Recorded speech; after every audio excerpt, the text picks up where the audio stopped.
નમસ્કાર મિત્રો, મારી યુટ્યુબ ચેનલમાં તમારું હાર્દિક સ્વાગત છે. આજે આપણે વાત કરવાના છીએ ભાલ પંથકમાં ભલ ગામડામાં ભરવાડ અને બ્રાહ્મણ સાથેની ઘટના.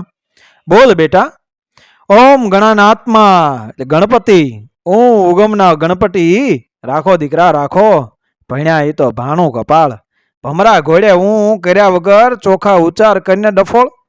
બાપા નથી આવડતો, ઢાંકણીમાં પાણી લઈને ડૂબી માર. રોટલા ખાતા રૂપાળું આવડે છે ને શ્લોકના ઉચ્ચારો કરતા નથી આવડતું.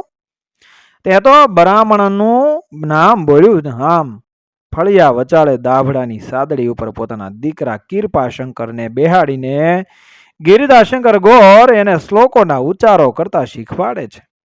ટૂંકી પોતળી પહેરી, કપાળમાં લાંબુ ટીલું કરી કિરપાશંકર શ્લોક બોલતા બોલતા ગિરિજાશંકરની ગર્જનાઓ સાંભળી રહ્યો છે. વસંતના તોફાની વાયરે વીટાઈને ફૂલડાની ફોરમ વહી આવે એમ કથા સાગરના વહેણમાં અલબ જલબ કરતી આ કથા પ્રાચીન કાળથી લોક હૈયા રમતી આવી છે. અલબેલી અલ્લડ નારીના અંબોડામાં નાખેલ ડોલરના ફૂલ જેવું રૂડું રૂપાળું ભાલ પંથકમાં ભલ ગામડા કરીને ગામ છે. ગામમાં ગિરજાશંકર કરીને એક બ્રાહ્મણ રહે છે. તાંબડિયા ગ્રાસમાં અને ગામનું કોરપદું કરવામાં ગિરજાશંકરને સાંજે ગાહડી બંધાય એટલા પાયલા ગણ મળતા, પણ ગોર બાપા કદી બે પાંદડે થયા નહીં. આથી એમણે વિચાર કર્યો કે કિરપાશંકર પાસે ગામનું ગોરપદું નથી કરાવવું, એને તો પરદેશ ભણવા મોકલવો છે. ભણી ગણીને પંડિત થાય તો કીર્તિને કલદાર બે પામે, ગિરજાશંકર ગોરની 7 પેઢી ઉજાળે. એમ નક્કી કરી કિરપાશંકરને 14મે વર્ષે કાશીએ ભણવા મોકલી દીધો. કાશીએ જેને નાનકડા કિરપાશંકરે સંસ્કૃતનો અભ્યાસ શરૂ કર્યો. પછી તો 12 વર્ષ સુધી વિધિવત શાસ્ત્રોનો અભ્યાસ કરી ભણી ગણી બાજંતો બની અને વતન તરફ પાછો વળી નીકળ્યો. ગામના સીમાડે આવતા જ કિરપાશંકરનો નાનપણનો ગોઠિયો બીજલ બકરા ચરાવતા ચરાવતા એને જોઈ ગયો. એને તો પગમાંથી જોડા ફુંગરોટી દઈને સીધી હળી કાઢી. હિલ્યા, આ તો કિરપો, એ કિરપા, આની પા જોવાની જરી કિરપા કર. તું નાનપણથી ક્યાં ખોવાઈ ગયો તો ભલા આદમી? હું તો કાશીએ ભણવા ગયો હતો. ઓ મારી હાહુનો, અહીં ધંધુકા જેવું શહેર મૂકીને કાશીએ કરવત મેલાવા શું લાવવા ગયો હશે મારો વાલીડો? કાશીએ જઈને કઈ વિદ્યા ભણી લાયો એ તો કે. જો સાંભળ, હું કાશીએ જઈને 4 વેદ, 18 પુરાણ, રામાયણ, મહાભારત અને સંખ્યાબંધ શાસ્ત્રો કડકડાટ મોઢે કરીને આવ્યો છું. એ તારા વેદ ફેદમાં આપણને કઈ ગતાગમ ન પડે, પણ થાવીને થાશે એ વિદ્યાનું ભણતર ભણી લાયો છું કે નહીં એ વાત કરીને એમાં હંધુય આવી જાય. પછી તો બીજલ ભરવાડે કિરપાશંકરના તુંબડા જેવા માથા પર 10 શેરની ટાંગ તોડીને કીધું, બોલ કિરપા, આ તારી ડોશી તને ક્યાં વાગશે, માથામાં કે ટાંગામાં? કિરપાશંકર 2 હાથ જોડીને બોલ્યો, પહેલા ખોટું નહીં બોલું. એ ભણતર આવ્યું ત્યારે મને ઝોંકું આવી ગયેલું ને હું ઊંઘી ગયેલો, એટલે થાવીનું ભણતર ભણ્યો છું. પણ થાશેનું ભવિષ્ય કાળનું ભણતર ભણવાનું રહી ગયું છે. પાછો કાશીએ જઈને એ ભણતર પૂરું કરી આવીશ. કોડા ભગત, એમાં કાશીએ જવાની કઈ જરૂર છે? તારે થાવાકાળ વિદ્યાનું ભણતર ભણવું જ હોય તો આ 3 ગાવ માથે પરબડી કરીને ગામ છે, ત્યાં જા. પરબડીમાં તરભોવન કરીને સુથાર ભગત રહે છે. એ થાવાકાળ વિદ્યાના માલમી છે. કિરપાશંકર ઘેર આવ્યો. એને રાત બધી ઊંઘ આવી નહીં. બીજે દી મોં સૂંજણામાં માણસની હરફર શરૂ થઈ. ત્યાં તો પરબડીની ઊભી બજારે સાંતી લઈને જતા ખેડૂતને જઈ પૂછ્યું, ભાઈ, સુતાર ભગત તરભોવનનું ઘર કિનપા? નાકની દાંડી પદોર બજારે બજારે વ્યા જાઓ ભાઈ, માથે માળવાળી ઉગમણા બારની ખડકી દેખાય છે, એ ખોરડું જ તરભોવન સુતારનું. કિરપાશંકરે જઈને ખડકીની બારી ઉઘાડી, અંદર પગ દીધો. ત્યાં ઓહરીના ઝેરે ચાકડો નાખીને દાંતણના ડોયા વડે ભાંગ ઘસતા ઘસતા સુથાર ભગત બોલ્યા, આવો કિરપાશંકર, આવો. થાવા કાળની વિદ્યાનું ભણતર ભણવા આવ્યા છો ને? હા ભગત બાપુ, આવ્યો છું તો એટલા માટે જ, એટલા જ કામે બ્રાહ્મણનો દીકરો છું. આટલી વિદ્યા શીખવશો તો હું તરી જઈશ.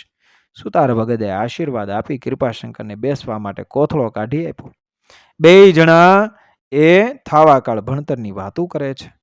ત્યાં ફળિયામાં 6 વર્ષની ઉંમરનો સુતાર ભગતના દીકરાનો દીકરો ગલકોડી બનાવીને રમે છે. એને જોઈને સુતાર ભગતે કિરપાશંકરને પૂછ્યું કે ખડકી માથે તને કંઈ દેખાય છે? માળ છે ભગત બાપુ. માળ માથે શું છે?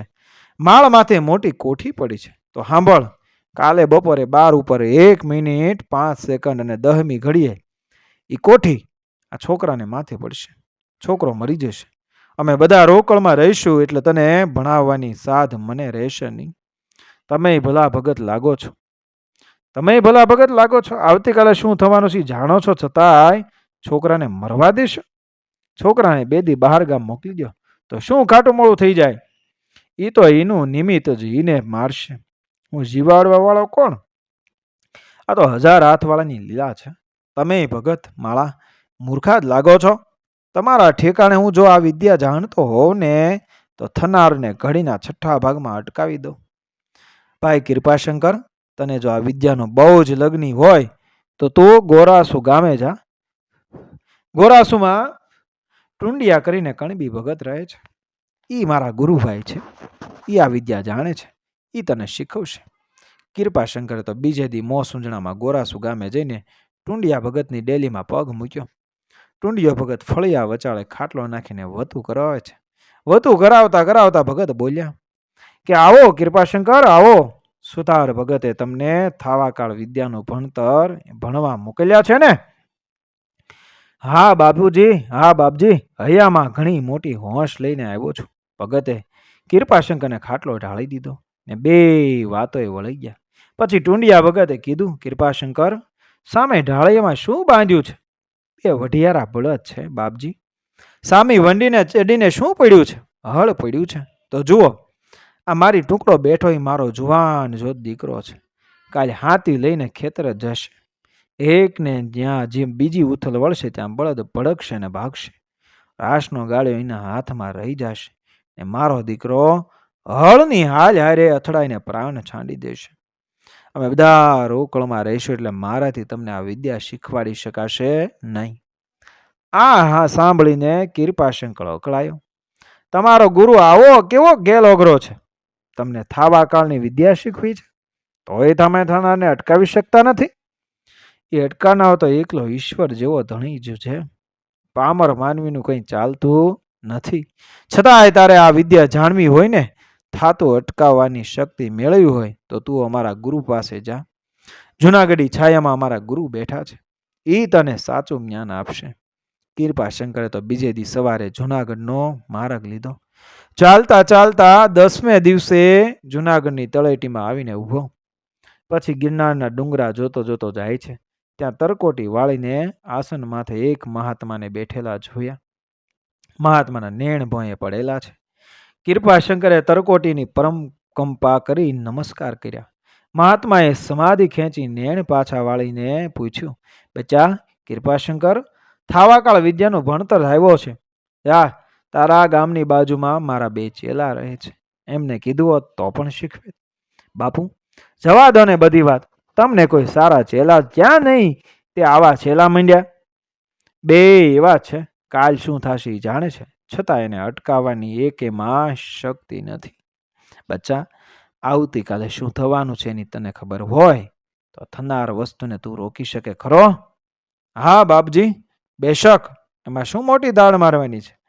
આ વાતો કરતા કરતા આખો દિવસ આનંદમાં વહી ગયો. બરોબર દિવસ આથમવાની અણી ઉપર આવીને ઊભો ત્યારે મહાત્માએ કીધું કે કૃપાશંકર, આ જોળીમાં રોટલાના સૂકા ટુકડા છે, ધરાઈને ખાઈ લે. પછી પેલી માટલીમાંથી પાણી પી લે. કૃપાશંકરે પેટ ઉપર હાથ ફેરવીને ઓળકારો ખાધો. એટલે મહાત્માએ પૂછ્યું, ગોરજી, દિવસ એટલો રહ્યો હશે? બાપજી, દિવસ તો આથમી ગયો. તો હવે સાંભળ, જુનાગઢનો રાજા કાલે બપોરે 1 વાગે તને તોપના મોઢે બાંધશે. 24 કલાકમાં તારે ભાગવું હોય ત્યાં ભાગી જા. મારા ચેલા બધા મૂર્ખાને તું ડાયો. અત્યાર લગી તું ભાવીને જાણતો નહોતો. હવે તને કહું છું ને ટેમ દઉં છું. આખી દુનિયા ભરી પડી છે. જવું હોય ને જા. મહાત્માની વાત સાંભળીને કૃપાશંકરની તો ફેં ફાટી ગઈ. એક હાથમાં પનિયાનો છેડો રહી ગયો છે ને એ તો મુઠ્ઠીઓ વાળીને માંડ્યો દોડવા. ડુંગરાની ગાળીઓમાં શીંદલા ઘેટાની જેમ આડો અવળો 15 ગાવ દોડીને આકાશમાં આમ કરીને આમ નજર કરી ત્યાં તો હરણ્યું હાથમી ગયેલી. કાચીડો થોડોક હતો. આણે રાત જોવાના ધ્યાનમાં ઉગમણો કેળો મેલ પડતો અને આથમણા કેળે મંડાણો. પાછો દોડવા આમ કરતાં કરતાં પરોઢિયું થવા આવ્યું. ત્યારે દોડી દોડીને હતો ત્યાંનો ત્યાં પાછો આવ્યો. ત્યારે કૃપાશંકરને થયું કે વિશેષ ગાવ તો દોડ્યો હઈશ. અહીં ક્યાં જુનાગઢનો રાજા તોપે ચડાવવા આવવાનો છે? દોડી દોડીને પગના એ થાંભલા થઈ ગયા છે.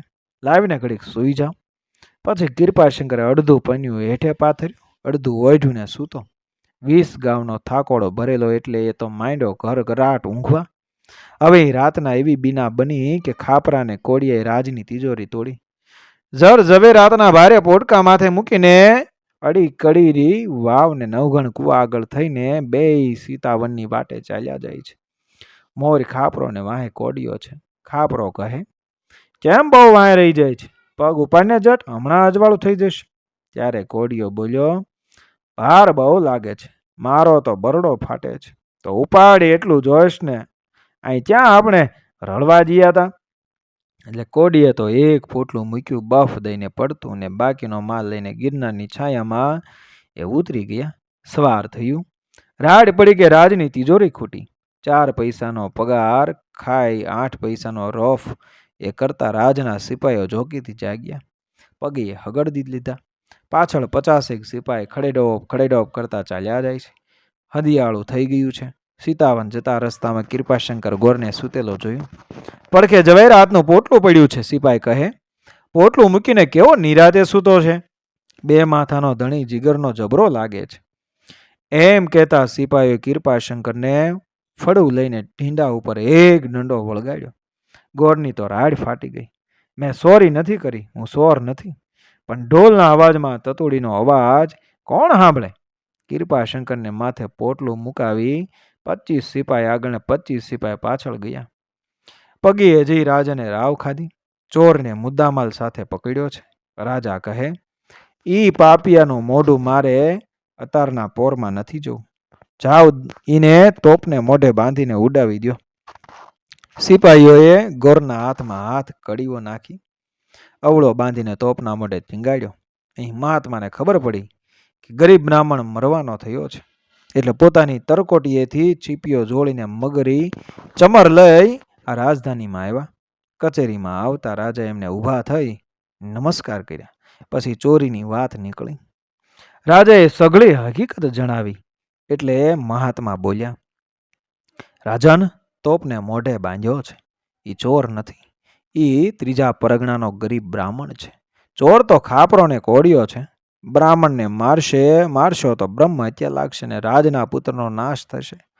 રાજાએ પોતાની ભૂલની માફી માગી. કૃપાશંકરને છોડી મૂક્યો.